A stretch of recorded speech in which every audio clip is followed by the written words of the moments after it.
Let me introduce Dr. Subbarao with a few lines. చాలా short biodata పంపించారు. శరత్ బాబు గారు, good evening. Good evening. Good evening. Good evening.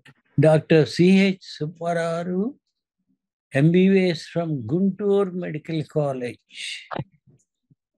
Basic surgical and orthopedic training in the UK with MRCS degree, member of the Royal College of Surgeons from Royal College of Surgeons of Edinburgh.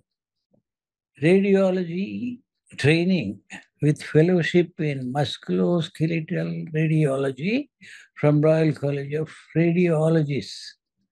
Postgraduate certificate in sports medicine from Cardiff Metropolitan University, UK.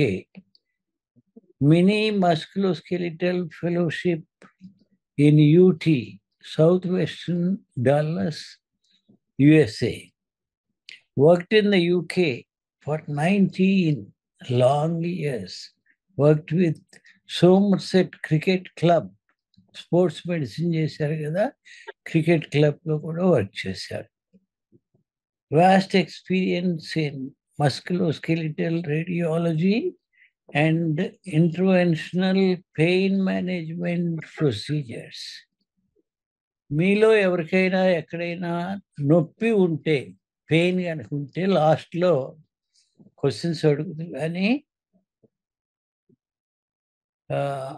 with this very brief biodata, I am proud to introduce Dr. C.H. Subbarao. Om Shantanya, good evening. Om Shantaka. Namaste, Andy. Good afternoon to everyone. Namaste. Nakuna short time lo, just I'm going to do a little talk, just to show what we're doing here, and a little bit about pain relief procedures, and then just give me 1 minute. Okay, so title of my topic is One Stop Joint and Spine Relief Service. So నేను వీరరావు గారు చెప్పినట్టుగా Guntur medical కాలేజ్లో చదివిన తర్వాత యూకేలో basic surgical training ఆర్థోపెడిక్స్లో work చేశాను. Then తర్వాత I shifted to radiology training, FRCR degree, and then fellowship చేశాను, ఫ్యూ ఫెలోషిప్స్. అండ్ దెన్ యూకేలోనే మస్కులోస్కెలిటల్ రేడియాలజిస్ట్గా వర్క్ చేశాను. తర్వాత 1.5 year కిందట ఈ కోవిడ్ తర్వాత ఇండియా రావాలని డిసైడ్ అయ్యాము. 1.5 year కిందట ఇండియా వచ్చాము. 1 year కిందట ఇక్కడ పంటకాల రోడ్లో క్లినిక్ పెట్టడం జరిగింది. అది ఇండో యూకే అవియా క్లినిక్స్. ఇది మెయిన్గా పెయిన్ రిలీఫ్ క్లినిక్ అనమాట. సో ఇందులో నేను తర్వాత నా wife doctor Lakshmi Sunitha Chaganti work చేస్తాం. So just going to little bit briefing about అసలు ఈ క్లినిక్ ఏంటి, క్లినిక్లో ఏం చేస్తాము, తర్వాత little bit of briefing on some of the common conditions. ఎందుకంటే అసలు pain, joint spine pain relief అనేది, లేదా joint spine pain itself అనేది చాలా మ్యాసివ్ టాపిక్. అది ఎంత తక్కువ టైంలో కవర్ చేయడం చాలా కష్టం. But at least I try my best. కొంచెం బ్రీఫ్, అట్లా మోస్ట్ కామన్ కండిషన్స్ ఏంటి, వాటిని ఎలా ఐడెంటిఫై చేయాలి, యాజ్ అ పేషెంట్ ఎప్పుడు డాక్టర్ని కలవాలి, ఎలాంటి మెజర్స్ తీసుకోవాలి, తర్వాత ఎందుకు ఎర్లీ డయాగ్నోసిస్ ఇంపార్టెంట్, అలాంటి చిన్న స్మాల్ టాపిక్స్ మీద నేను కవర్ చేస్తాను దీనిలో.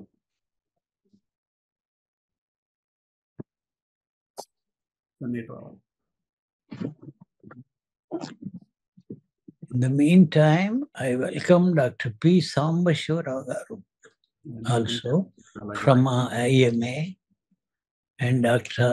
Sharath Babu garu from IMA. No, it's screen sharing, but it is all on the top. Just 1 minute, Andy. Just trying to. Okay, go ahead, sir. You are the host now, Dr. Subbarao. Yeah. If you You leave, can see my slides, yes? yeah, can Okay. see. Okay. So, E One Stop Clinic, this is a state-of-the-art premises.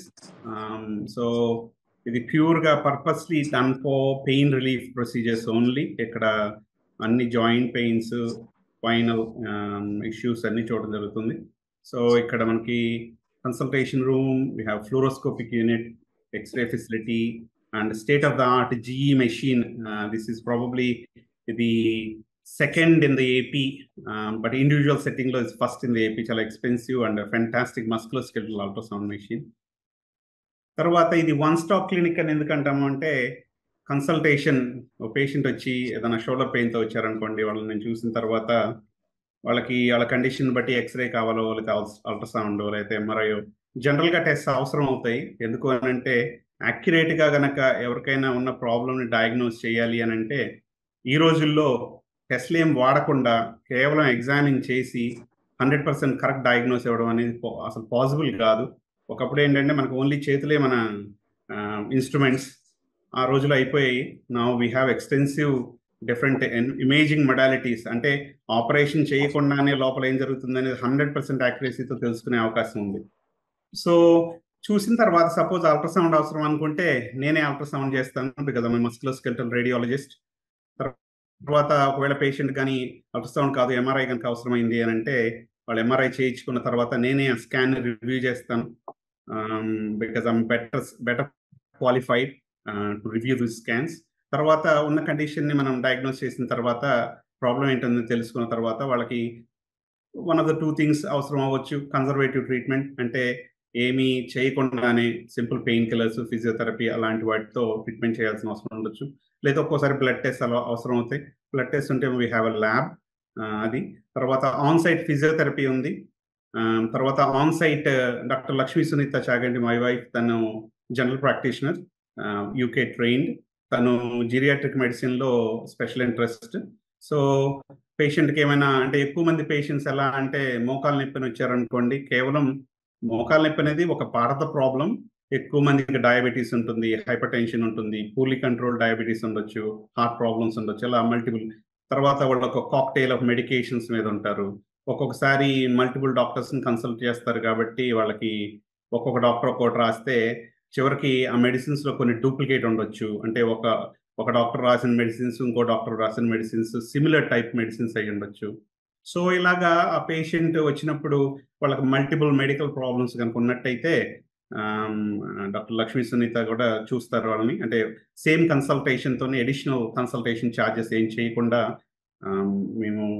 నేను చూసిన తర్వాత అవసరం అనుకుంటే కనుక తను కూడా చూస్తారు, to optimise the patient, so that వాళ్ళు రైట్ మెడికేషన్, బెస్ట్ ట్రీట్మెంట్ మీద ఉండటానికి. తర్వాత ఒకవేళ చూసిన తర్వాత ఆ పేషెంట్కి ఏదైనా సింపుల్ మెడికేషన్, ఫిజియోథెరపీ సరిపోదు, ఇంకేదైనా చేయాల్సిన అవసరం ఉంటుంది అని అంటే, అప్పుడు దెన్ 2 ఆప్షన్స్. ఒకటి మినిమలీ ఇన్వేజివ్ ఇంటర్వెన్షనల్ ప్రొసీజర్స్, రెండోది surgery. Surgery is the last resort. ఏ కండిషన్ అయినా కానీ సర్జరీ అనేది last resort, especially in the setting of pain, chronic conditions. So ఒకవేళ వాళ్ళకి గనక if the benefit from small ఇంటర్వెన్షన్స్తో బెనిఫిట్ అవుతారు అని అనుకుంటే కనుక, then I have an option, ultrasound guided. And కొన్ని కండిషన్స్కి అల్ట్రాసౌండ్ ద్వారా స్మాల్ ప్రొసీజర్స్ చేయడం ద్వారా పెయిన్ని తగ్గించవచ్చు. ఏదైనా దీర్ఘకాలికంగా తగ్గించవచ్చు, కొంతమందిలో కంప్లీట్గా పెయిన్ని నయం చేయొచ్చు. అది కాకుండా ఒక్కొక్కసారి ఎక్స్రే గైడెన్స్, అంటే ఫ్లూరోస్కోపిక్ సియామ్తో చేయాల్సిన అవసరం ఉంటుంది. ఒక్కొక్కసారి సిటీ గైడెడ్, సిటీ స్కాన్ ఉపయోగించి మనం 100% యాక్యురసీతో చేయాల్సిన ప్రొసీజర్ చేయడానికి ఉపయోగపడుతుంది. సో ఈ అన్ని మొడాలిటీస్ని వాడి పేషెంట్స్, వన్ స్టాప్ క్లినిక్ అంటే పేషెంట్ కన్సల్టేషన్, అండ్ దెన్ వాళ్ళ డయాగ్నోసిస్ అక్కడే జరుగుతుంది. ఫిజియోథెరపీ అవసరం అయితే కనుక ఫిజియోథెరపీ ఆన్ సైట్ మనకి క్లినిక్లో ఫిజియోథెరపీ ఉంది. ఆ తర్వాత ఇంటర్వెన్షన్ ప్రొసీజర్స్ ఉంటే మెజారిటీ ఆఫ్ ద ఇంటర్వెన్షన్స్ ఇక్కడే చేస్తాం. ఒకవేళ సిటీ ఇంటర్వెన్షన్ కావాలంటే ఇట్స్ ఓన్లీ నెక్స్ట్ డోర్, అక్కడ చేస్తాం.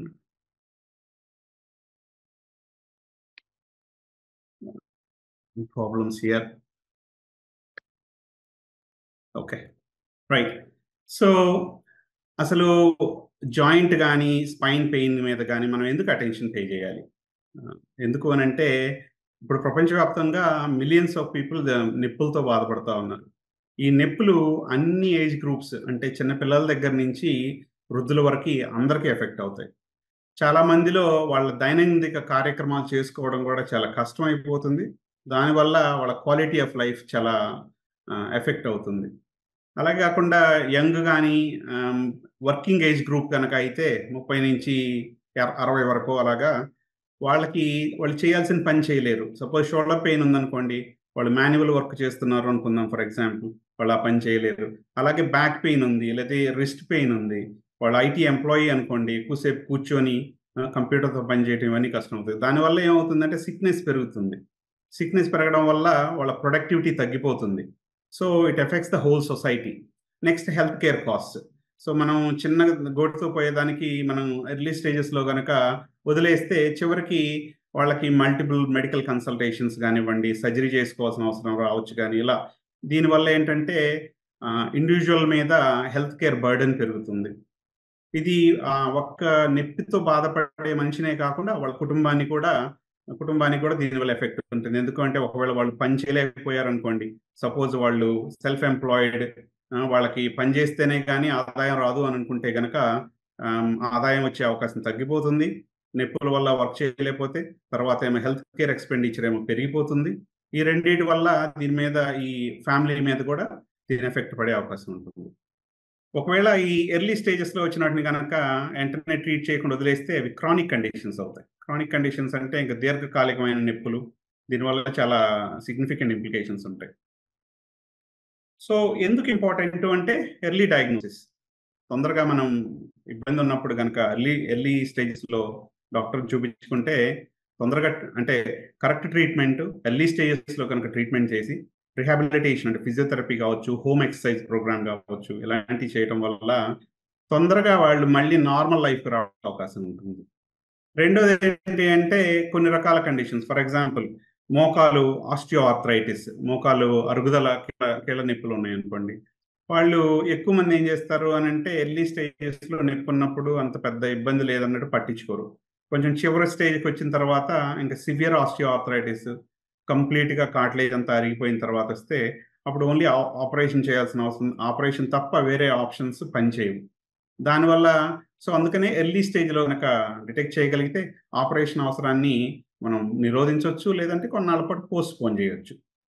అలాగే కొన్నిటికి all that they need to do అంటే మనం కూర్చున్నప్పుడు చైర్లో ఎలా కూర్చున్నాం, బ్యాక్ సపోర్ట్ ఉందా, అప్రైట్ కూర్చుంటున్నాము, లీనింగ్ ఫార్వర్డ్ ఉంటున్నాము, ఫోన్ చూస్తున్నాం అనుకోండి, ఆ ఫోన్ని మనం ఎలాగా అంటే తల వంచి చూస్తున్నామా, లేకపోతే ఫేస్ లెవెల్లో పెట్టి చూస్తున్నాం, ఇలా చిన్న చిన్న విషయాల మీద కనుక అటెన్షన్ పే చేస్తే బ్యాక్ పెయిన్, నెక్ పెయిన్ ఇలాంటి వాటికి, అలాగే షోల్డరు, రిస్ట్, ఎల్బో, ఎక్కువగా కూర్చొని డెస్క్ జాబ్స్ చేసే వాళ్ళకి, మౌస్ ఎక్కువగా వాడే వాళ్ళకి షోల్డరు, రిస్ట్, ఎల్బో పెయిన్స్ వచ్చే అవకాశం ఉంటుంది.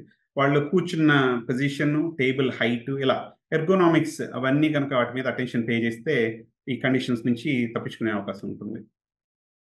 సో మనం ఈ నొప్పులకి జాయింట్లు, వివిధమైన రకరకాల బాడీలో ఉన్న జాయింట్లు కానీ లేకపోతే వెన్నొప్పికి కానీ కారణాలు సింపుల్గా బ్రాడ్గా చెప్పుకోవాలంటే ఎక్యూట్ ఆర్ క్రానిక్. ఎక్యూట్ అని అంటే సడన్గా వచ్చేది, సడన్గా ఏం రావచ్చు, ఇంజరీ అవడం వల్ల, దెబ్బ తగలడం వల్ల కానీ, లేకపోతే రోడ్ ట్రాఫిక్ యాక్సిడెంట్స్ వల్ల కానీ, ఇలాంటి వాటిల్లో లెగమెంట్స్ అయితే స్ప్రెయిన్ అవ్వచ్చు, లేకపోతే బోన్స్ ఫ్రాక్చర్ అవ్వచ్చు, మెడలో కానీ నడుములో కానీ ఎక్యూట్ డిస్క్ ప్రొలాప్సెస్ వచ్చే అవకాశం ఉంటుంది. అదే క్రానిక్ అంటే దీర్ఘకాలికమైనవి. ఇవి ఎక్కువగా ఎవరిలో వస్తాయంటే ఓవర్ యూజ్, రిపిటేటివ్గా ఏరియాని స్ట్రెయిన్ చేయడం వల్ల, for example tennis elbow, so ఎల్బోని ఎక్కువ వాడటం, లేదా స్పోర్ట్స్ ఆడటం ఇలాగా. అలాగే ఓవర్ హెడ్ స్పోర్ట్స్ ఆడే వాళ్ళ షోల్డర్ ఇంపింజ్మెంట్ అవి వచ్చే అవకాశాలు ఉంటాయి. ఏజ్ పెరిగిన తర్వాత వచ్చేది ఆస్టియోఆర్థరైటిస్. అది అందరికీ వస్తుంది, జనరల్గా ఎవరు తప్పించుకోలేము. లక్కీ అయితే కనుక వాళ్ళకి తక్కువ, లేకపోతే లేట్గా వచ్చే అవకాశం ఉంటుంది. సో ఇది ఏజ్ రిలేటెడ్. అదే యంగ్ పీపుల్లో కనుక జాయింట్కి ఏదైనా కనుక ఇంజరీ అయితే, రోడ్ ట్రాఫిక్ యాక్సిడెంట్ వల్ల కానీ ఇంకా వేరే విధంగా కానీ, వాళ్ళలో తొందరగా ఆస్టియోఆర్థరైటిస్ వచ్చే అవకాశం ఉంటుంది. అది అంటే ఏంటంటే యంగ్ ఏజ్లోనే వాళ్ళకి, ముసలి వాళ్ళకి ఎంతగా వస్తుందో ఇబ్బంది, అంత ఇబ్బంది వస్తుంది అన్నమాట. ఇంకొక type of problem inflammatory arthritis. అంటే ఇది ఎక్కువగా మిడిల్ ఏజ్ వాళ్ళల్లో, ఫీమేల్ పేషెంట్స్లో వస్తుంది. ఇది వయసుతో పాటు వచ్చే ఆర్థరైటిస్ కాకుండా బాడీలో వేరే చేంజెస్ రావడం వల్ల, అంటే రొమటాయిడ్ ఆర్థరైటిస్, యాంకలోజింగ్ స్పాండిలైటిస్, అలా డిఫరెంట్ కైండ్ ఆఫ్ కండిషన్స్ ఉన్నాయి, సీరో పాజిటివ్, సీరో నెగిటివ్ అని. దాంతో పాటుగా ఇందాక నేను మెన్షన్ చేసినట్టుగా పూర్ పోస్చర్ అనేది అనదర్ థింగ్. సో వన్స్ మనకు పెయిన్ ఉన్నదని తెలిసిన తర్వాత మనకి ఏది రైట్ టెస్ట్?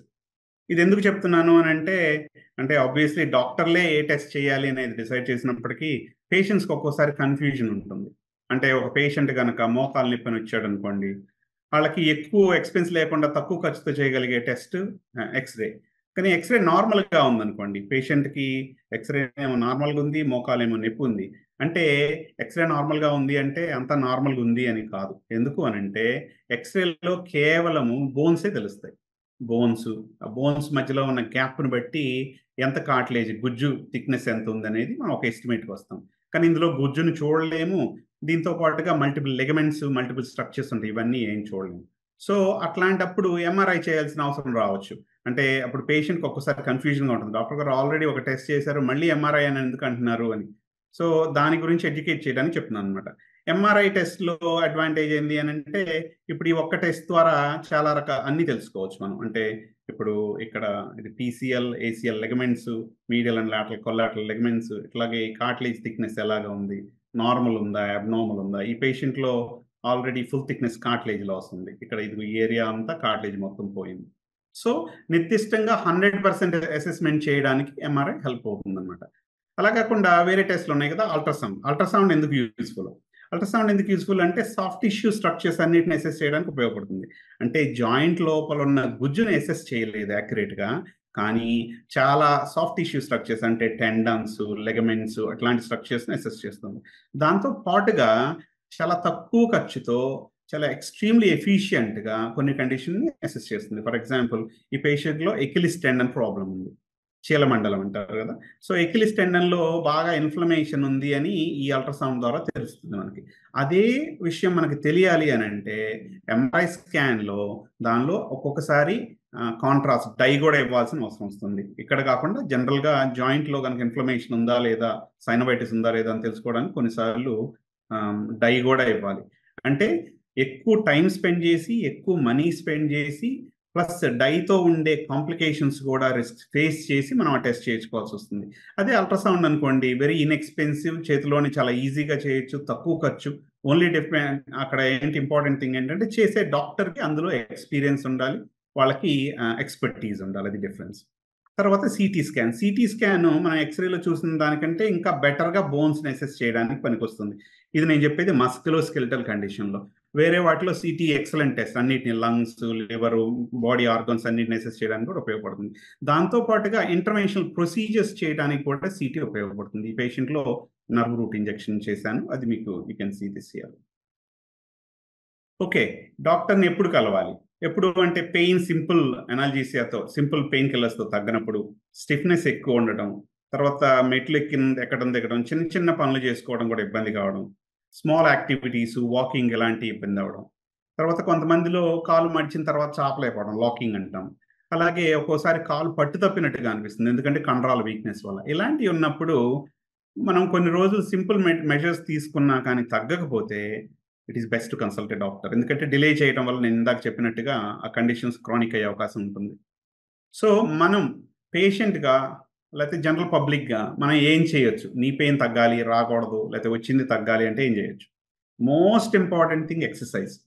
ఈ రోజుల్లో ఎక్సర్సైజ్ చేసే అవకాశం తగ్గిపోయింది, ఎందుకంటే జనాలందరూ బాగా బిజీ లైఫ్ స్టైల్, ఎక్కువ టైం ఉండకపోవడం, సమయాభావం. దాంతో పాటుగా ఎక్సర్సైజ్ చేసే ప్రదేశాలు కూడా తగ్గిపోయాయి. ఒకప్పుడు పార్కులు అవి ఇవి ఉండేవి, ఇప్పుడు ఏమీ లేవు.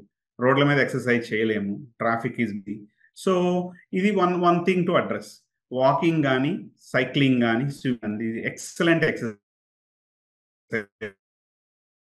ఇవి లో ఇంపాక్ట్ ఎక్సర్సైజెస్, దీనివల్ల కండరాలు స్ట్రాంగ్గా ఉంటాయి, మోక్షం ఉంటుంది. దాంతో పాటుగా ఐడియల్ బాడీ వెయిట్.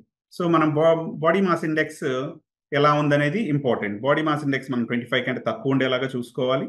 తర్వాత ఓవర్ వెయిట్ ఉన్న వాళ్ళు 5 నుంచి 10% కనుక వాళ్ళ బాడీ వెయిట్లో, అంటే సపోజ్ 80 కిలోలు ఉన్నారనుకోండి, 5% అంటే 4 కేజీలు, అట్లాగే 10% 8 కేజీలు కనుక తగ్గితే వాళ్ళ మోకాళ్ళ నొప్పులు సిగ్నిఫికెంట్గా తగ్గే అవకాశం ఉంటుంది. సో చాలా ఎక్సలెంట్గా పనిచేస్తుంది.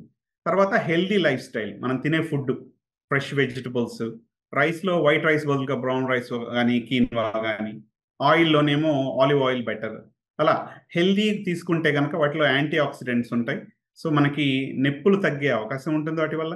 2 బరువు తగ్గే అవకాశం కూడా ఉంటుంది, ఎందుకంటే షుగరీ ఫుడ్స్, డ్రింక్స్ అంటే పెప్సీ, కోకు ఇలాంటివి, తర్వాత కేక్స్, ప్రాసెస్డ్ ఫుడ్స్ అంటే బర్గర్స్, ఫ్రైస్, చిప్స్ ఇలాంటివి తినటం వల్ల అవి ఇన్ఫ్లమేటరీజెనిక్, వాటి వల్ల బాడీలో ఇన్ఫ్లమేషన్ అధికమై నొప్పులు అధికమయ్యే అవకాశం ఉంటుంది. దానివల్ల వెయిట్ పెరిగే అవకాశం ఉంటుంది. సో అవి రెండు కాంబినేషన్ వల్ల మళ్ళీ నొప్పి ఎక్కువ అవుతుంది. తర్వాత నొప్పి ఎక్కువ అవడం వల్ల ఎక్సర్సైజ్ చేయలేము. సో ఈ సైకిల్ని బ్రేక్ చేయాలి అని అంటే హెల్దీ ఫుడ్ తినాలి, ఎక్సర్సైజ్ చేయాలి, ఐడియల్ బాడీ వెయిట్ని మెయింటైన్ చేయాలి. ఇలా చేయడం వల్ల మనకి నొప్పులు తగ్గే అవకాశం ఉంటుంది. సో నాన్ సర్జికల్ ఆప్షన్స్ ఏంటి? నెక్స్ట్ ఏంటి అంటే, సో ఒక పేషెంట్ వచ్చారు, వాళ్ళకి ఎర్లీ స్టేజెస్, అప్పుడే కొంచెమే కార్టిలేజ్ జరిగింది అనుకోండి. ఇదివరకు రోజుల్లో అలాంటి స్టేజ్లో ఎక్కువ ఏం ట్రీట్మెంట్ ఆప్షన్స్ లేవు. కానీ ఇప్పుడు treatment options, there are multiple treatment options ఉన్నాయి. పిఆర్పి ఒక ట్రీట్మెంట్ ఆప్షన్, అది ప్లేట్లెట్ రిచ్ ప్లాస్మా. దీని మీద చాలా కాంట్రవర్సీస్ ఉన్నాయి. కొంతమంది డాక్టర్లు ఏమో ఎక్సలెంట్గా పనిచేస్తుంది, సర్వరోగ నివారణ అన్నిటికీ ఇదే ట్రీట్మెంట్ అని చెప్పడం. కొంతమంది డాక్టర్లు ఏమో బాగా పాపులర్ డాక్టర్స్, ఇది అసలు వేస్ట్, బోగస్ అని చెప్పడం. ఇలా దీనివల్ల ఏంటంటే జనాల్లో చాలా కన్ఫ్యూజన్ క్రియేట్ అయింది.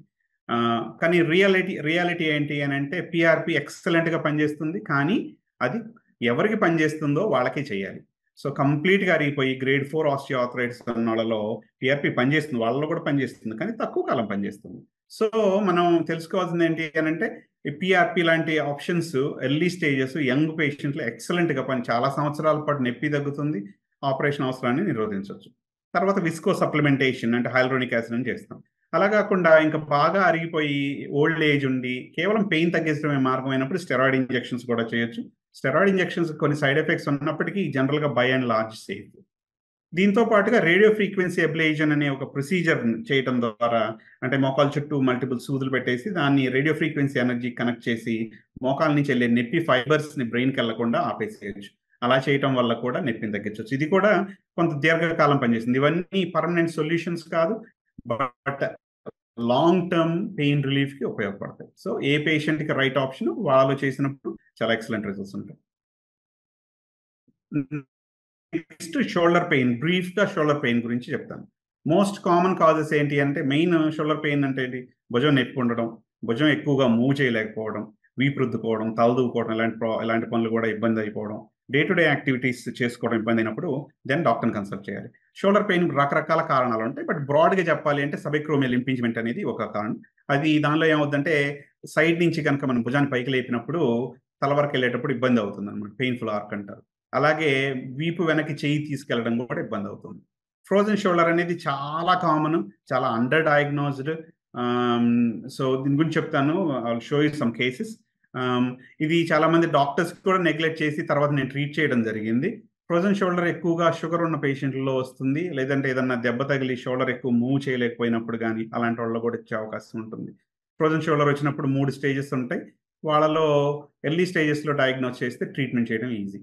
తర్వాత ఆస్టియోఆర్థరైటిస్, మోకాళ్ళలో ఎలాగైతే గుజ్జరిపోయి ఆర్థరైటిస్ వచ్చి నొప్పి వస్తుందో వయసుతో పాటుగా, అలాగే భుజంలో కూడా వస్తుంది. దాంతో పాటుగా భుజంలో చాలా కండరాలు ఉంటాయి, టెండన్స్. ఆ టెండన్స్లో ప్రాబ్లమ్స్, చాలా రకాల ప్రాబ్లమ్స్ ఉంటాయి. కాల్సిఫిక్ టెండినైటిస్ అనేది కూడా వన్ ఆఫ్ ద ప్రాబ్లమ్, దానివల్ల కూడా నొప్పి రావచ్చు. సో దీనికి షోల్డర్ పెయిన్ వాళ్ళకి ఏ test best?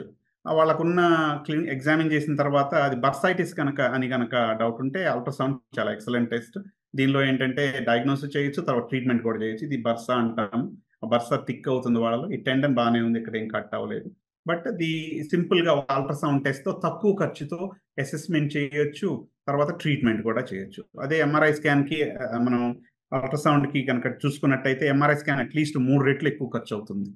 So MRI scan అవసరం లేకుండానే కొన్నిసార్లు సింపుల్గా అల్ట్రాసౌండ్తో ఎక్స్పీరియన్స్డ్ రేడియాలజిస్ట్ చేసినప్పుడు then will be good results. Frozen shoulder ఇప్పుడే చెప్పాను. ఫ్రోజన్ షోల్డర్ ఇంజరీ వల్ల రావచ్చు, డయాబెటీస్ వల్ల రావచ్చు. జనరల్గా 3 స్టేజెస్ ఉంటాయి. ఫస్ట్ స్టేజ్లో ఒట్లి నొప్పి ఉంటుంది, రెండో స్టేజ్లో స్టిఫ్నెస్, తర్వాత మూవ్మెంట్ తగ్గిపోవడం జరుగుతుంది, థర్డ్ స్టేజ్లో రికవర్ అవుతుంది. ఒక్కొక్క స్టేజ్ కొన్ని వారాల నుంచి కొన్ని నెలల వరకు ఉండొచ్చు. ఇది ఉన్న వాళ్ళలో చాలా ఇబ్బంది అవుతుంది, తలదూకోవడం, వీపు రుద్దుకోవడం, ఎస్పెషల్లీ చిన్న యాక్టివిటీస్ కూడా చేయలేరు. సో ఇలాంటి కండిషన్స్కి ఎర్లీ స్టేజెస్ నొప్పి ఉన్నప్పుడే కనుక డయాగ్నోస్ చేస్తే యాంటీ ఇన్ఫ్లమేటరీ మెడికేషన్, తర్వాత ఫిజియోథెరపీతో మనం దాన్ని నయం చేయొచ్చు. సెకండ్ స్టేజ్లోకి వచ్చినప్పుడు ఇంకా అవి ఫిజియోథెరపీ పనిచేసినా కూడా కంప్లీట్గా రికవరీ అవ్వడం కష్టం. అలాంటప్పుడు ఇంతకుముందు ఉన్న ఆప్షన్స్ ఓన్లీ సర్జరీయే ఆప్షన్. ఇప్పుడు సర్జరీ కాకుండా నేను ఒక స్పెషల్ ట్రీట్మెంట్ చేస్తాను, ultrasound guided hydro distension and minimally invasive procedure. అంటే చిన్న సూది ద్వారా చేసే ఇంజెక్షన్, కొంచెం మోర్ దాన్ ఇంజెక్షన్ అనమాట, కొంచెం ఎక్కువ టైం పడుతుంది. అది అయిపోయిన తర్వాత ఫిజియోథెరపీ చేయాలి. దీనికి ఎక్సలెంట్ రిజల్ట్స్ ఉన్నాయి, దీనికి రీసెర్చ్లో కూడా ఎక్సలెంట్ రిజల్ట్స్, తర్వాత ఎవిడెన్స్ బేస్ ఉందన్నమాట. నెక్ పెయిన్ అంటే టాపిక్స్ అన్ని ఎక్స్ప్లెయిన్ చేయడం కష్టం కాబట్టి నేను కొన్ని కేసెస్ చూపిస్తున్నాను so that you have an idea. Surgery లేకుండా కూడా చేసే ఆప్షన్స్ చాలా ఉన్నాయని చెప్పడం కోసం. సో ఈ పేషెంట్ ఒక 30 ఏళ్ళు ఉంటాయి. ఆమె రోలర్ కోస్టర్ రైడ్స్కి వెళ్ళారు చెన్నైలో. వెళ్ళగానే ఆమెకు సడన్ గా నెక్ పెయిన్ వచ్చేసి బాగా భుజం నొప్పి, చెయ్యి నొప్పి వచ్చేసింది. ఆమె డైరెక్ట్గా నార్మల్గా అయితే ఇలాంటి సిచ్యువేషన్లో ఏం చేస్తారంటే సర్జరీకి వెళ్ళిపోవాల్సి వస్తుంది. ఎందుకు అని అంటే ఇలాంటి ప్రొసీజర్లు జనరల్గా ఎవరు చేయరు, చాలా తక్కువ మంది చేస్తారు. తర్వాత రైట్ ఇండికేషన్ ఎవరికి చేయాలనేది కూడా చాలా ఇంపార్టెంట్, అందరికి పని చేయవు. సో ఈమె నా దగ్గరకు వచ్చారనమాట. సో ఎంఆర్ఐ స్కాన్ చేస్తే ఎంఆర్ఐ స్కాన్లో C6 నర్వ్ రూట్, ఇది చిన్న డిస్కే బట్ చాలా ఎక్స్క్రూషియేటింగ్ పెయిన్, ఈ నర్వ్ని కంప్రెస్ చేస్తుంది.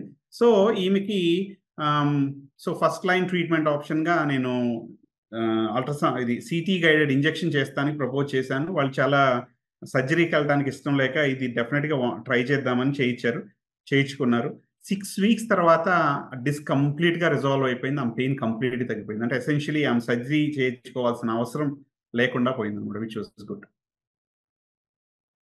బ్యాక్ పెయిన్కి చాలా కారణాలు ఉంటాయి. అగైన్ మనం బ్యాక్ చాలా కాంప్లెక్స్ సబ్జెక్ట్.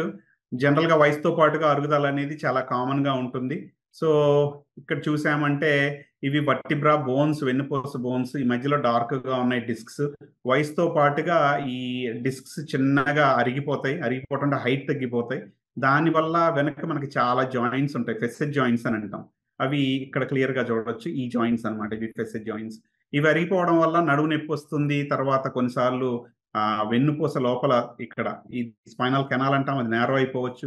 దానివల్ల కొంచెం దూరం నడిచినా కూడా కాళ్ళు లాగడం, నొప్పి రావడం జరగవచ్చు. లేదు అంటే నరం కంప్రెస్ అవ్వచ్చు. ఎందుకు అంటే ఇక్కడ ఇది ఇలా చూసారంటే ఇదిగోండి, ఇక్కడ ఇది ఎగ్జిట్ ఫోరామిన్, ఇక్కడ నుంచి నరం బయటకు వస్తుంది. ఇక్కడ చూస్తే చాలా నేరోగా ఉంది ఇక్కడ. సో ఈ నర్వ్ ఇంపింజ్ అవుతుంది, అంటే అక్కడ ప్రెస్ అవుతుంది అనమాట. ఇలాంటి పేషెంట్లో సర్జరీకి వెళ్ళాల్సిన అవసరం అన్నిసార్లు ఉండదు. సివియర్ స్పైనల్ కెనాల్ స్టెనోసిస్ ఉన్నా, లేకపోతే మోటార్ వీక్నెస్ అంటే డిస్క్ ప్రొలాప్స్ ఉండి వాళ్ళకి ఆ కాలు కానీ చేయి కానీ వీక్ ఉన్నా, అలాంటప్పుడు సర్జరీ చేయాల్సిన అవసరం ఉంటుంది. కొన్నిసార్లు సర్జరీ లేకుండానే మనం నిర్ణయం చేయొచ్చు. సో ఇక్కడ కొన్ని కేసెస్ చూపిస్తుంది ఏంటంటే ఇది నర్వ్ రూట్ ఇంజెక్షన్, ఇది CT గైడెన్స్తో చేసింది. So 100% accurate. ఈ పేషెంట్కి ఈ particular L5 nerve route problem ఉండి కాలు లాగడం, కాలు నొప్పి ఉండడం జరిగింది. దానికి ఇంజెక్షన్ చేసిన వాళ్ళలో సిమ్టమ్స్ కంప్లీట్గా తగ్గిపోయాయి. ఇదేమో మల్టీ లెవెల్ డిస్క్ ప్రొలాప్స్ ఉన్న పేషెంట్కి ఎపిడ్యూరల్ ఇంజెక్షన్, అంటే స్పైనల్ కెనాల్ చుట్టూ ఎక్కడెక్కడైతే నీరు ఉందో దాని బయట అనమాట ఇది చేసేది. ఈ పేషెంట్కి కంప్లీట్లీ సిమ్టమాటిక్ రిలీఫ్ 3 monthsకి కంప్లీట్గా తగ్గిపోయింది. ఇది వేరే పేషెంట్స్, ఇది చాలా common condition. Facet joint arthritis అనేది చాలా మంది ఫ్యామిలీ ఫ్రెండ్స్ రిలేటివ్స్ అందరూ చాలా మంది చేశాను. ఇది ఫెసెట్ జాయింట్స్ అరిగిపోవడం వల్ల నడుము నొప్పి వస్తుంది. నడుము నొప్పికి జనరల్గా ఏంటి అంటే సింపుల్ మెజర్స్, ఫస్ట్ ఫిజియోథెరపీ, తర్వాత పాస్చర్ కంట్రోల్ అన్ని చూసుకోవటం, సింపుల్ ఎనల్జీసియా. ఇవి అన్నిటికీ తగ్గకుండా అప్పటికీ ఇబ్బందిగా ఉంటే దెన్ మినిమల్ ఇన్వేజివ్ ప్రొసీజర్స్ లాగా నీడిల్ ద్వారా స్టెరాయిడ్ ఇంజెక్షన్ కానీ లేకపోతే PRP ఇంజెక్షన్ కానీ చేయొచ్చు. ఇవి ఎక్సలెంట్గా చాలా కాలం పాటు పనిచేస్తాయి. ఇది పర్మనెంట్గా ఒకసారి చేస్తే ఇంకా కంప్లీట్గా తగ్గిపోయి ఇంకెప్పుడో రాకుండా ఉంటాం కాదు, కానీ కొన్ని సంవత్సరాల పాటు పనిచేయచ్చు. సో బాగా ఇబ్బందిగా ఉన్న వాళ్ళలో ఇది మంచి ట్రీట్మెంట్ ఆప్షన్. ఇది కాకుండా వేరే ట్రీట్మెంట్ ఆప్షన్స్ అంటే వెరీ లిమిటెడ్. స్పైనల్ ఫ్యూజన్ చేయాలి. ఫ్యూజన్ అంటే చాలా బిగ్ సర్జరీ, మళ్ళీ దానికి ఉండే కాంప్లికేషన్స్, దానికి ఉండే ఇష్యూస్ ఉంటాయి. ఇది అనదర్ కేసు టెన్నిస్ ఎల్బో అంటే మన ఎల్బో దగ్గర లాటరల్ సైడ్ పెయిన్ వస్తుంది. అది చాలా కామన్, చాలా మంది నెగ్లెక్ట్ చేస్తుంటారు. అలా నెగ్లెక్ట్ చేయడం వల్ల ఏంటంటే అది ఇంకా ఎక్కువ తొందరగా తగ్గదు, పైగా కట్ కూడా అయ్యే అవకాశాలు ఉంటాయి. ఇది ఇక్కడి నుంచి ఈ టెండన్ నుంచి మనకు మిగతా కండరాలన్నీ వస్తాయి అన్నమాట. ఈ పేషెంట్లో చాలా యంగ్, దుబాయ్లో ఉంటారు. ఆయనకి చేసే వర్క్కి చాలా సివియర్ పెయిన్ ఉంటే ఆబ్వియస్లీ ఇక్కడికి వచ్చినప్పుడు దెన్ ఈ కన్సల్టెడ్ మీ. PRP ఇంజెక్షన్ చేసాం, ఇప్పుడు 2.5 months ఈజ్ డూయింగ్ ఎక్సలెంట్, చాలా బాగా పనిచేసింది సోఫార్. తర్వాత ప్లాంటర్ ఫేషియైటిస్, పాదం నొప్పికి కారణాల్లో 2 మెయిన్ కారణాలు ఉంటాయి. ఒకటి ఎకిలిస్ టెండన్, ఇదనమాట మనది చాలా strongest tendon in the body. అలాగే ప్లాంటర్ ఫేషియా అనేది ఒక స్ట్రక్చర్, ఈ స్ట్రక్చర్ వల్లే మన ఫుట్ ఆర్చ్ అదంతా మెయింటైన్ అవుతుంది. దానిలో ఇన్ఫ్లేమ్ అవడం వల్ల, థిక్ అవడం వల్ల ప్లాంటర్ ఫేషియా కానీ ఎకిలిస్ టెండినోసిస్ కానీ వస్తుంది. దీన్ని MRI చేయాల్సిన అవసరం జనరల్గా ఉండదు, అల్ట్రాసౌండ్తోనే మనం డయాగ్నోస్ చేయొచ్చు. డయాగ్నోస్ చేసిన తర్వాత దీనికి treatment options again steroid injections, తర్వాత పిఆర్పి ఇంజెక్షన్స్. పిఆర్పి బెస్ట్, ఎందుకంటే డైరెక్ట్గా టెండన్ లోపల ప్లాంటర్ ఫేషియల్ లోపల ఇంజెక్ట్ చేయొచ్చు. చేయడం వల్ల ఆ డ్యామేజ్ అయిన పార్ట్ టెండన్ కానీ ప్లాంటర్ ఫేషియా కానీ 2 నుంచి 3 నెలల్లో చిన్నగా రిజనరేట్ అవుతుంది. So over a period of time ఇవన్నీ చేయగానే వెంటనే కంప్లీట్గా పెయిన్ తగ్గిపోవడం కాకుండా స్లోగా పనిచేస్తే, బట్ స్లోలీ షూర్లీ పెయిన్